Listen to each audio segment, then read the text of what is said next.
welcome to the Librarians of the Citadel recap discussion of Game of Thrones episode 8.3, The Long Night. So the episode description for this episode on HBO Now is one sentence, and it says, Arya looks to prove her worth as a fighter. Wow. That's the entire, that's the entire description. So we start basically directly where we left off on the previous episode. It's all pre-battle. Everybody's rushing around trying to get to where they belong. We have some shots of some very nervous-looking Sam. The Unsullied are marching out. We have people going to hide in the crypts. Davos is walking around on the wall. Tyrion looks kind of almost envious of people who are making battle preparations, which is kind of a weird headspace to be in at that moment. And Arya and Sansa are on the wall, and the dragons fly overhead. There are women on the battlefield, so they kept their word that they were going to train all these women to fight. And Lyanna was really, when they showed her in that quick montage at the beginning, she was really taking charge. She was in control. Yeah. I just wonder how they heard her little voice on the battlefield. It's higher pitched, so it sounds at a different frequency. So the Unsullied, though, they're always like in perfect formation, like the way that they're so disciplined, they just like hold that. And all the characters that we know and love are on the front line.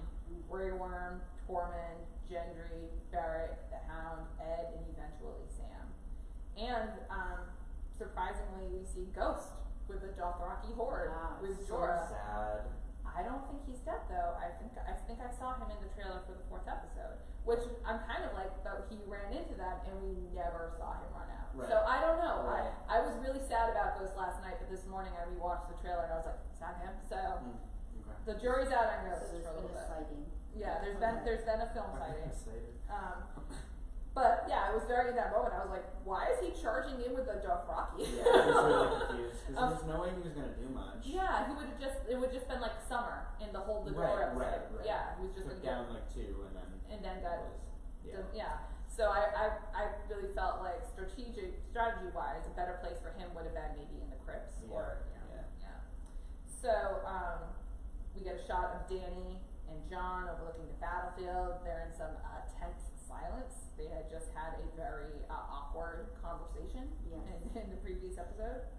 And a lone rider approaches all these different platoons. And it's Melisandre, back from whatever she was doing overseas. And she lights all the Dothraki swords on fire, which kind of got them pumped up. Which was hopeful. Yeah, that was great. That was a great moment. That was a great moment because they got so pumped. They were, and it was like, that's great because it didn't seem like they had made dragonglass weapons for the Dothraki. It looked like they had their regular swords, those regular curved blades that they always carry. Which was weird. So I was like, so they're on the front, they're the cavalry. Doesn't look like they have dragonglass. So at least if they're on fire, like they should be able to like take some people down. So then the battle begins, and the Dothraki swords on fire was just a beautiful visual, like being able to see that in the darkness. When they ran, And when they ran, they were kind of like an arrow point, and I kept saying, why are you going? Wait for them to come to you. Right. And but the cavalry charges. That's like the role of the cavalry, I think, in medieval warfare, is that the cavalry's in the front and on the horses.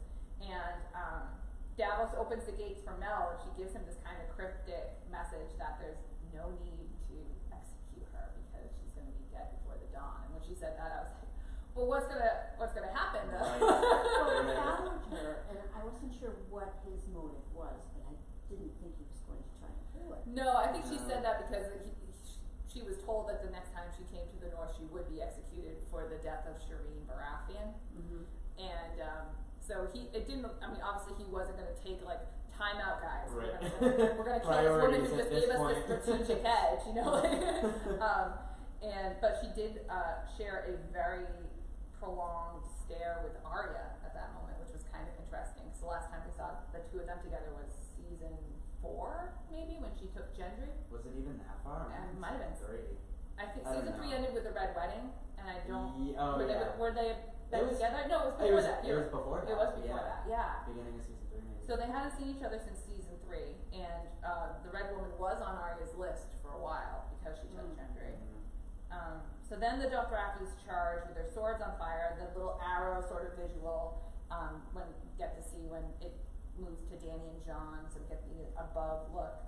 And the lights start to go out, like very slowly, which was just such a, it was beautiful and then it was like horrific. Wow, Yeah. Yeah. What just happened? What just happened? The entire Dothraki horde, so tens of thousands of Dothraki, are taken out.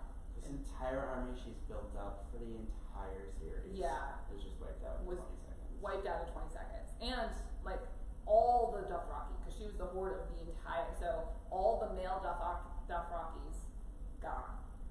So, yeah, that was pretty sad. And only a few riders made it back, and Jorah's among them, and nobody's saying anything, they just look shell-shocked. So, the other soldiers on the field were very inert. But then we quickly move into dragon time. Dany does not want to wait for the Night King, or Jon's plans of surrounding Bran. Jon tries to remind her the Night King is coming, and she says the dead are already here. Like, and I support that. I support that too. Because if they hadn't gone in at that point, the rest of them would have been decimated. No, completely. They would have been destroyed if the dragons Yeah. hadn't intervened. Well, and how was that noise, like, so it's silence, and then all of a sudden the building noise of the dead charging in. Yeah. And then they crash on the Winterfell army like a wave after Crazy. wave after wave. It was nuts. Yeah, the music through the whole thing was really The beautiful. music The was entire underscoring. It was Yes, so good. The whole episode. It was so good. They should just like release that now. Like, I know they waited to the An end of hour the and a season, but half just like of just music. give us that episode of music. And every single character on the field appears to be in great danger. Like immediately it looks like they're all in danger. Brienne goes down and Jaime saves her. And then Dany and Drogon enter the fray. They start lighting the dead on fire. But it doesn't, as it is protecting, giving a measure of protection to the people who are immediately on the front, it's not really turning the tide. So, we expect the dragons to be like the atomic bomb, like they are the, in case of emergency. Right. And while they're having an impact, they aren't decimating the dead. The battle is, the tide is not turning. No, there's just too many. There's too many of them. And, then you see that the dead were kind of prepared for the dragons. They have this weird icy, because they can control the winter they have an icy foggy. Which was really interesting to see. It was really. We hadn't seen them really control the weather like that. A little bit. It was always ominous they were coming because the weather would shift. You would see their breath, yeah. But see like how much it like affected their whole battle plan. Yeah. Was really kind of crazy. I was very chilled though when we saw Dany and Jon on their dragons approach that line of White Walkers and see how many of them were holding those spears, and I thought that was going to be the plan, and then they didn't even use that. It was just the fog and the ice and the snow was enough to overwhelm the dragons. Well, there seemed that there was a plan. The Night King had constructed this plan, what he was going to do and what he wanted. But these were brainless guys, so if they were all controlled, it was all the Night King. Yeah, he's a puppet master, and he's a very intelligent creature. You can tell that he had a strategy, he had a plan. So Arya sees how this is going, and she sends Sansa to the crypts. She gives her a knife, and we had a great season 1 callback where Sansa says, "I don't know what to do with it," and Arya says, "Stick him with the pointy end." We needed that right then. Yeah, we did. And it goes to the Godswood where things are pretty quiet, but it did start to snow and get a little foggy in the Godswood. The living really don't stand a chance on this battlefield at all. They're getting slaughtered. Ed saves Sam, and then Ed is promptly killed, and that's our first, I think, character death of the episode. Poor Dolores Ed, last commander of the Night's Watch.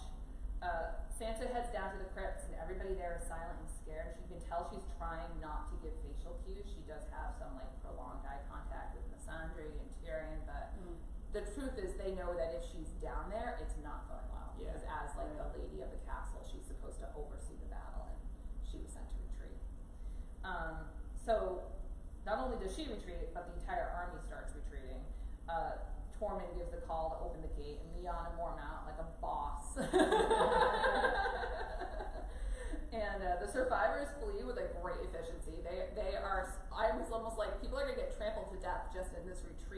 everybody was so ready to leave.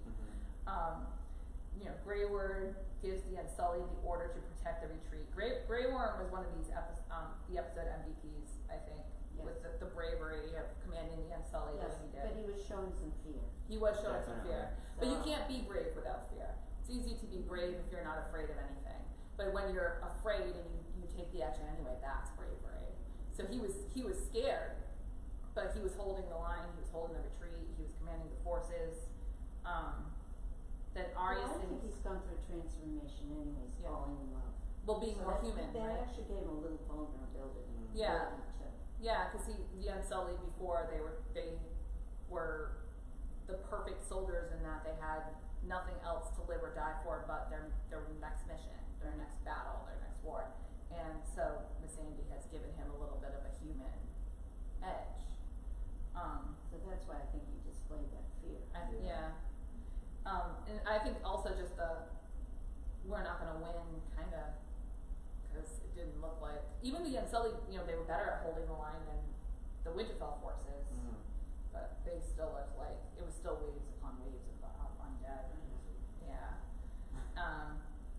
So Arya saves the Hound with a flaming arrow, and that was really kind of the beginning of Sandor's fire PTSD kicking in again. Grey Worm gives the order to light the trenches, but the dragon riders can't see Davos' signal.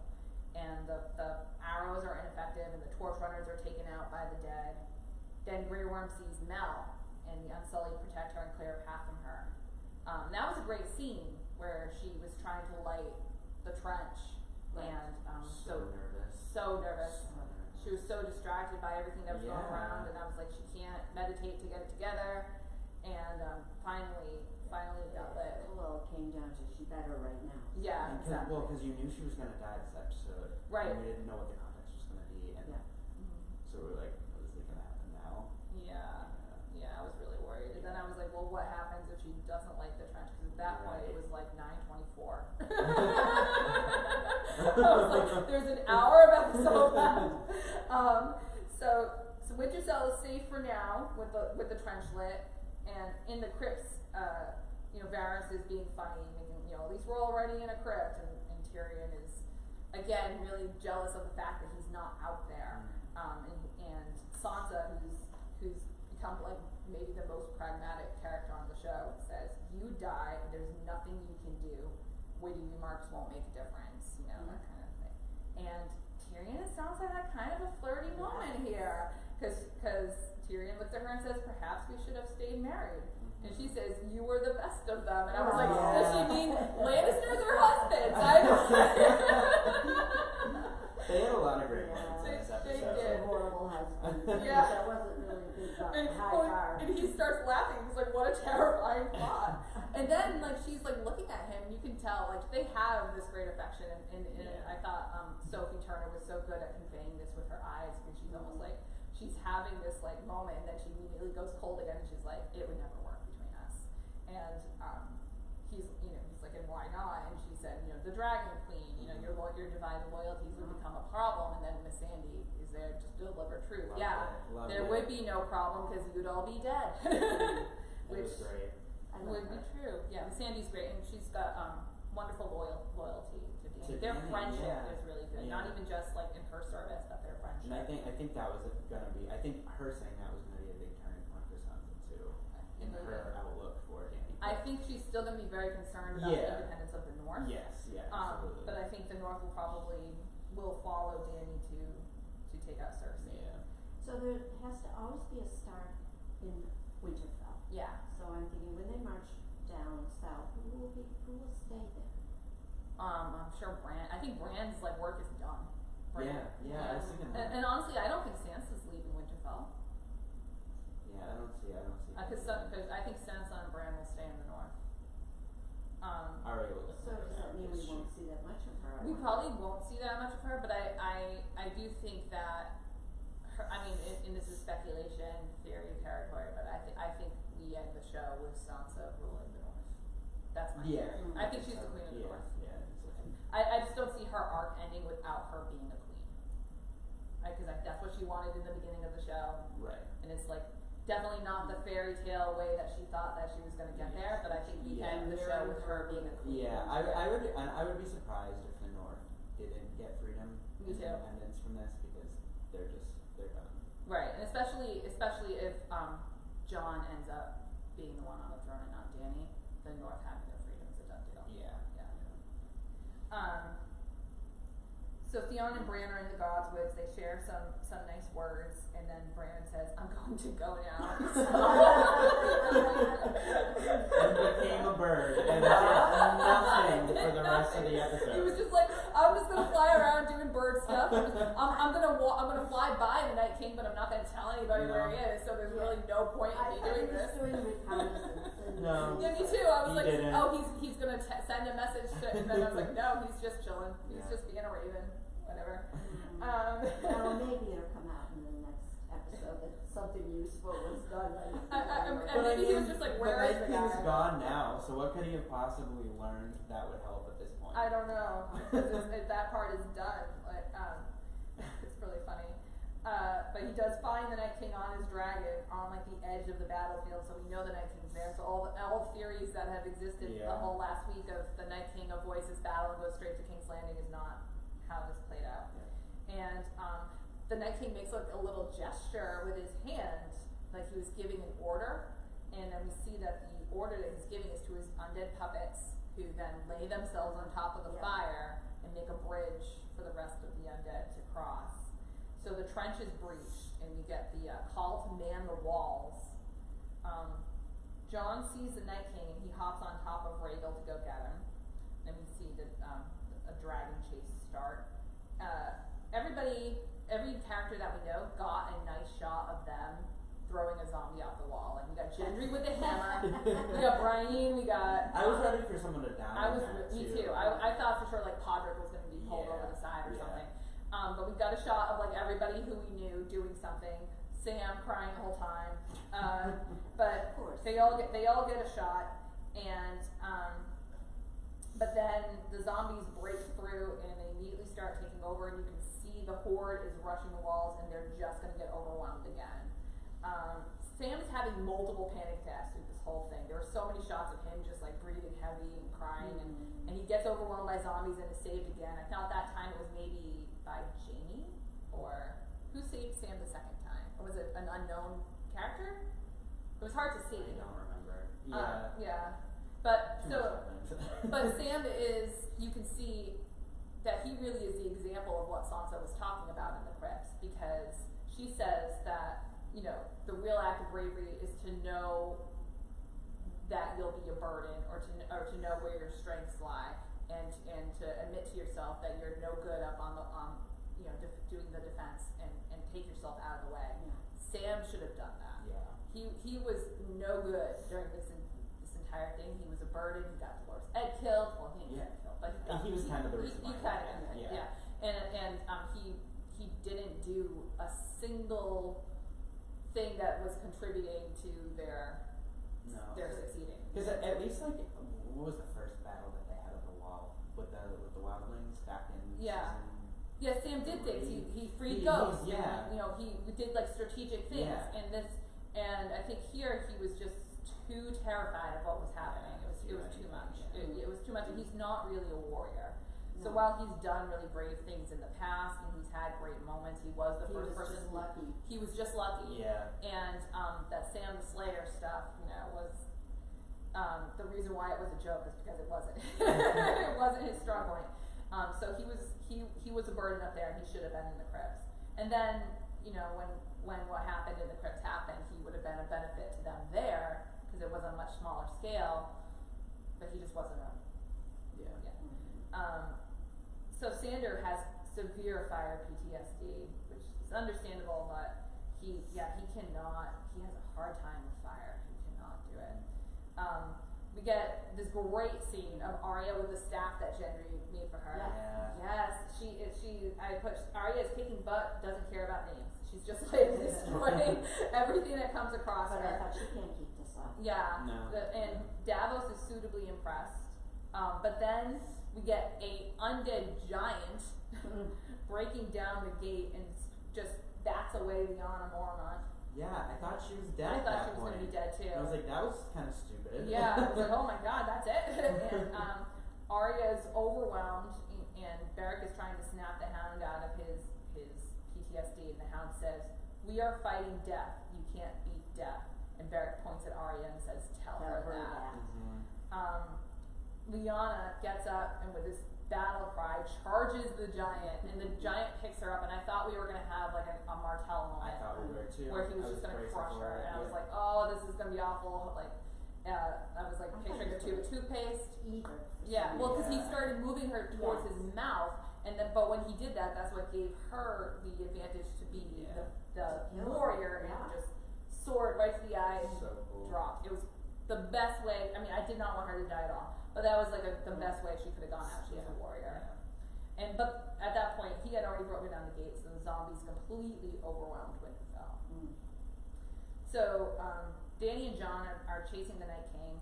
They go high. It was kind of a beautiful scene, them and the stars above the clouds, and they're looking for him, and they can't find him, and then he comes up from that under. scene was gorgeous. It was beautiful. So well done. And the blue fire is really pretty too. So cool. I was so afraid for her. I was because the dragons were taking serious damage. They did not like that blue fire, and they both started plummeting.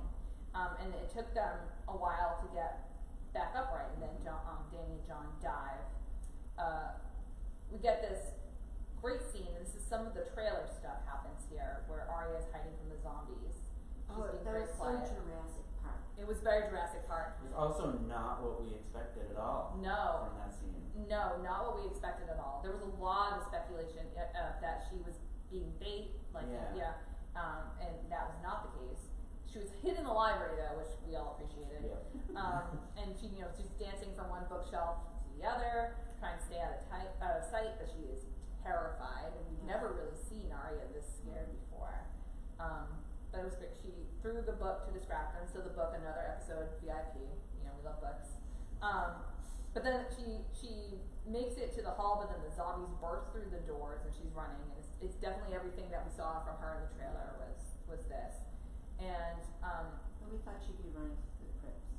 Yeah, and she was running through the halls instead.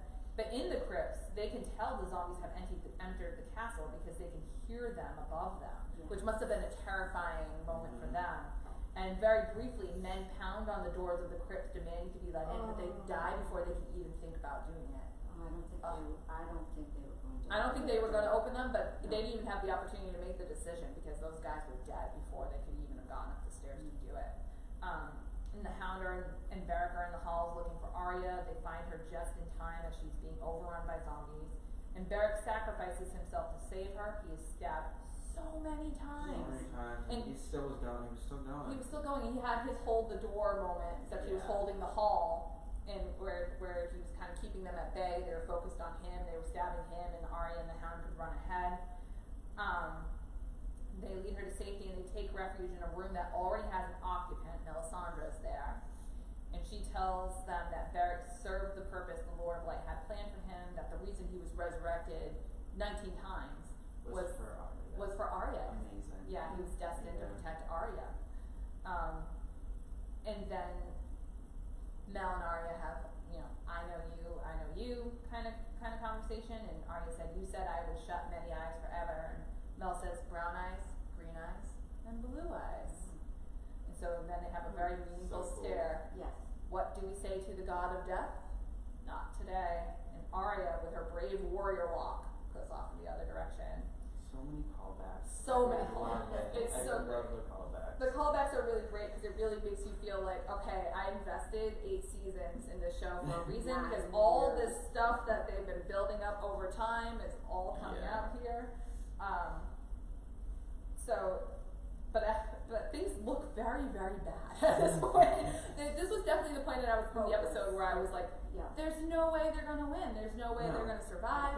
I can't see an end to this. The Night King. Positive end. No positive end. The Night King comes and he starts breathing blue fire all over Winterfell, and I was like, that's it. Then Viserion and Rhaegal, they dance and fight, and Jon and the Night King are grounded. I thought Rhaegal was done for at that point too. Yeah, and we didn't see him after that, right? We did not see him after that. But we did see him in the trailer for the next this episode there were 2 dragons. Oh, there were. Okay. Yeah. Okay. But Danny, I mean, Jorah hears Drogon roaring, and he runs back out of the Which castle. I missed that the first time I watched it. Yeah. So I had no idea how she was getting out of that. Yeah. And Danny tries to light up the Night King, which Dracarys has always worked for her in the past. It did not work in this regard. He could not be killed by dragonfire. Jon starts running towards the Night King, but the Night King is standing in a field of recently dead soldiers, and he starts raising his arms. And that kind of was a flashback to the other battle scene too, where he Hardhome. was stuck out in the field and Yeah, it was. We knew what was gonna happen, and Jon did not get there in time. All the dead start rising everywhere. So even the dead in the crypts start rising. The Godswood is being invaded, and again it looks like they're going to be overwhelmed, and Bran is still just, in his trance. Danny does save Jon as Jon is getting overwhelmed by the recently risen dead. He shouts out Bran, she tells him to go, but then Drogon is getting overwhelmed by zombies. And I thought that was going to be the end of both Drogon and Danny. I thought so too. I really, really believed that they were not going to make it. Yeah. And Drogon accidentally shakes her off and just flies away because he's just trying to shake off the dead, and then she's just there on the ground. And it really didn't look good. And Jorah, just in the nick of time, shows up, saves her.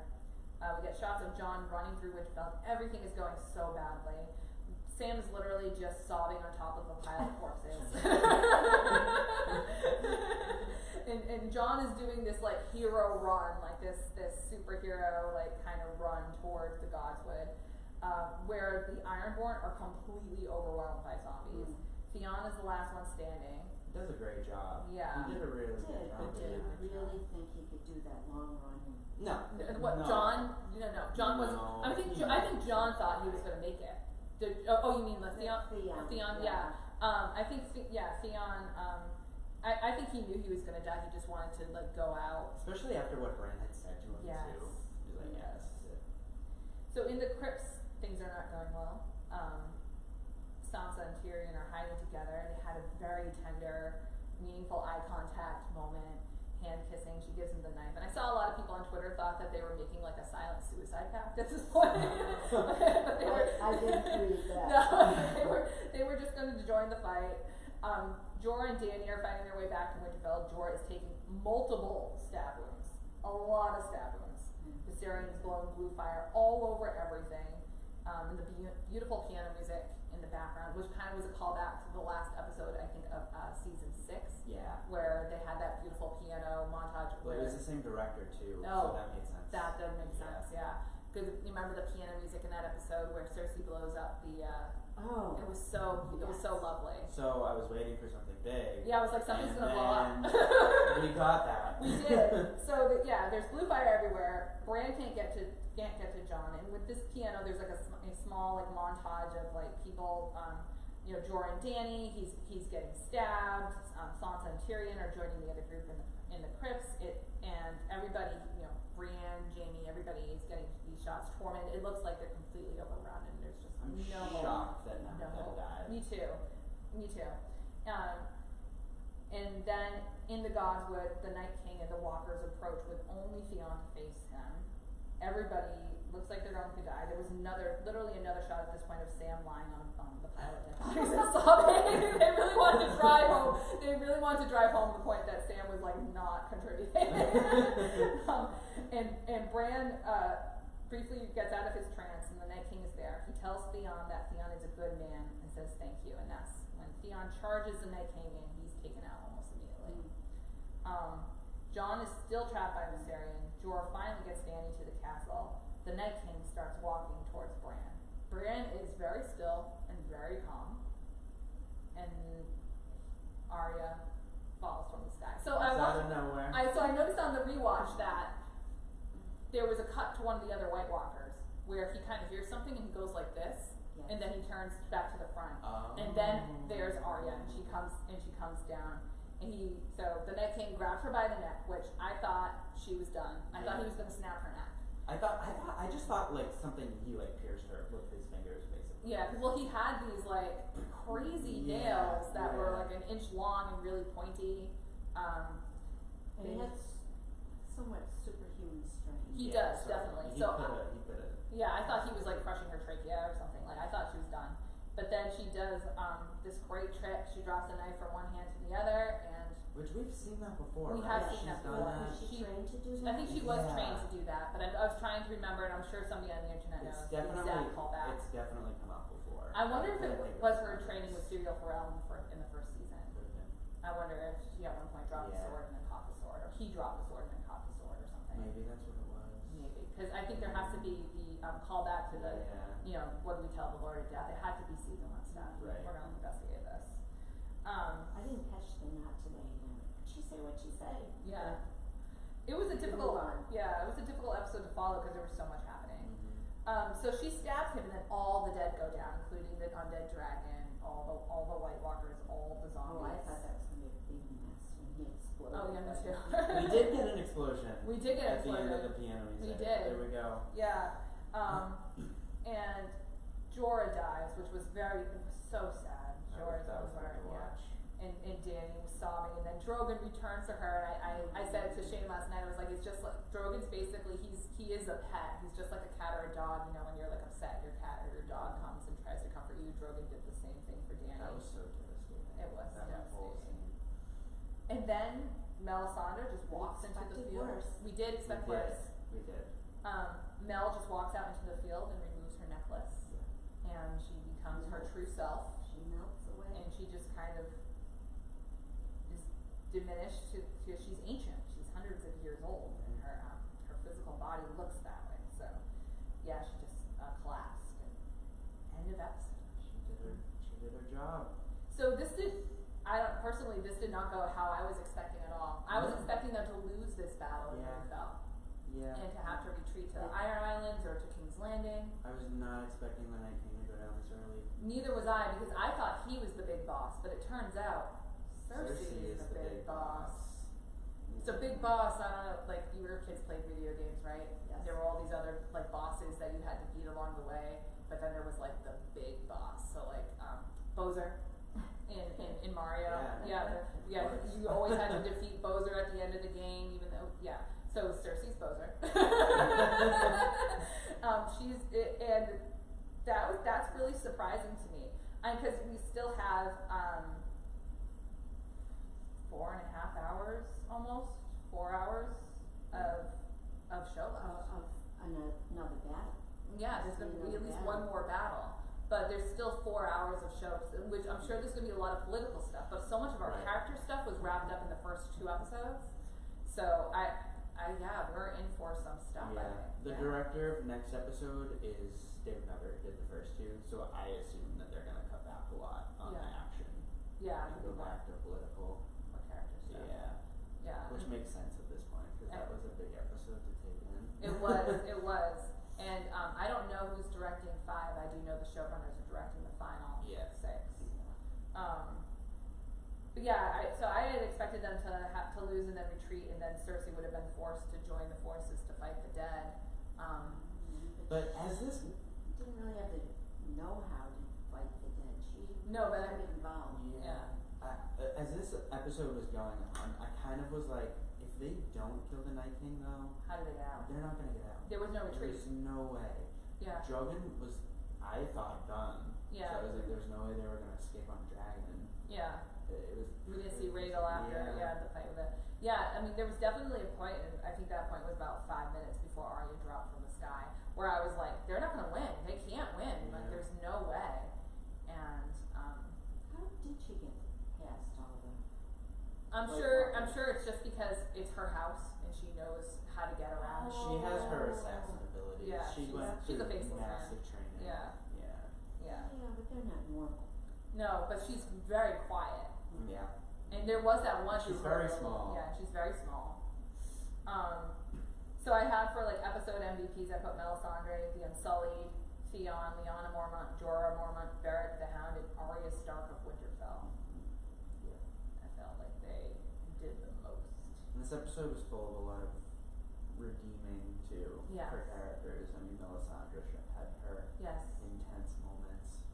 Yeah. Theon, you Yeah. know, got that confirmation from Bran that he made up for what he did. There's a lot of satisfying. full circle character.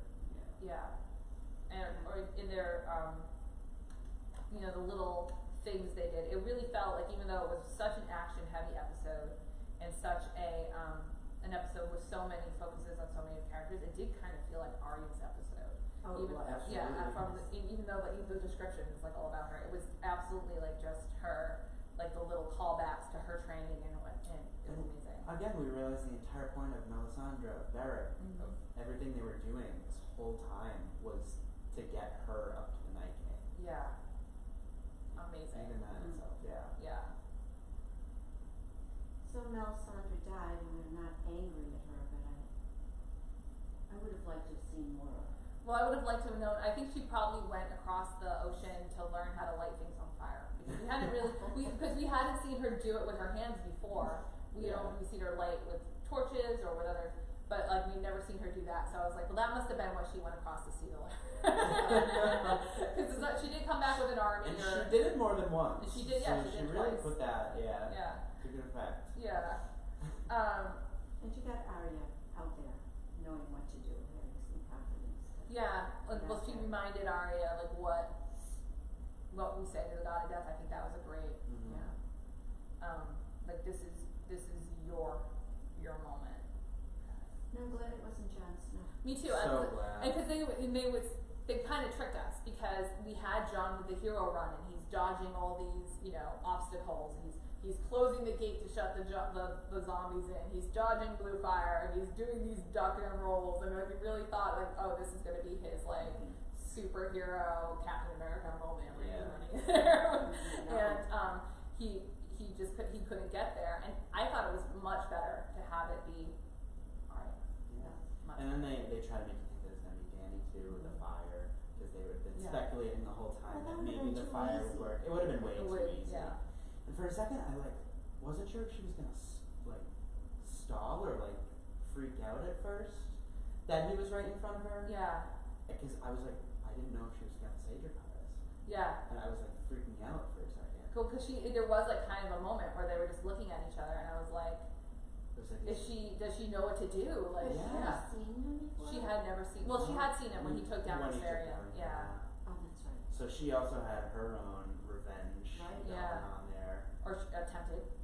Attempted, yeah. Valiant effort. And Dracarys has worked in so many other situations for her. There was really no reason to believe it wouldn't have worked, except that he needed to be killed, and the Night King needed to be killed in a specific way. I think they said in the behind the episode after that. Not only did Arya stab him, but she stabbed him in the exact spot where the Children of the Forest made him a White Walker. So she stabbed him in the right place, which she didn't know about. It was just luck, but there was a very particular way that he needed to be killed, and she did it.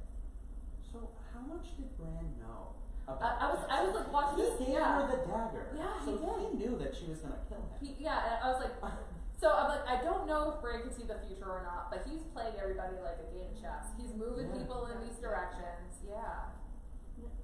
No, he can't tell the future. He used to be able to tell the We future. don't really know. Before he became the Three-Eyed Raven, he had the green dreams, which were dreams of the future. And he had Right, didn't he dream? No, that was after Ned died. No, he dreamed that Ned died. He did. Okay. Before, and but before Ned died, or before he knew that Ned died. And he did have a vision of a dragon flying over over King's Landing, which may have been.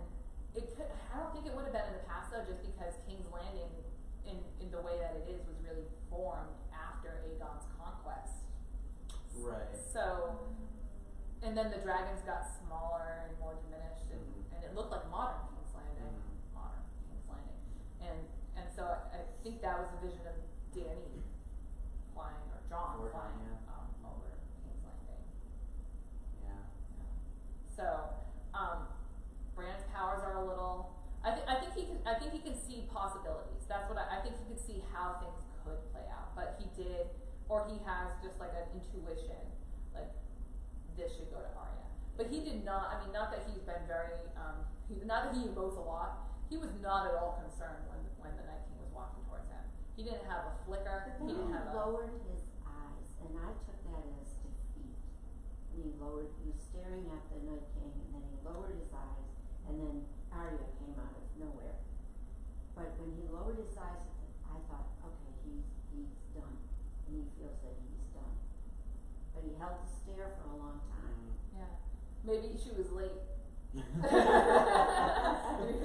the guy was already reaching, she was like, oh, alright, I didn't make it. She did get caught up a bit. Yeah, she in did. the halls of Winterfell. It was delayed. Yeah. I'd like to know what went on between the two of them too when they were staring at each other. Yeah. Because Yeah. he did have a little smile at the end when she was standing there and she was like, and he did kind of have like a little ghost of a Bran smile when he was looking at her. So that was nice. He doesn't really explain himself. He does not. No. He does not. At least from what we see. Yeah. I mean, he could be having these sad conversations with these characters. Yeah. And I still want to He had a know. long conversation with Tyrion. Yeah. I want to know what they talked about. Me too. I'm sure we'll find out. There has It to had be to have some. gone with Ciri. Yeah. With Cersei. Yeah. Yeah. There has to be some wrapping up of things that happen in the next episode too, because this one was so action heavy. Mm-hmm. So, like, speaking of the action, do you guys find yourself, because this is the longest battle in cinematic history. That means movies, TV, cinematic history, the longest battle. Did you guys find yourself bored at any point? No. Neither did they I.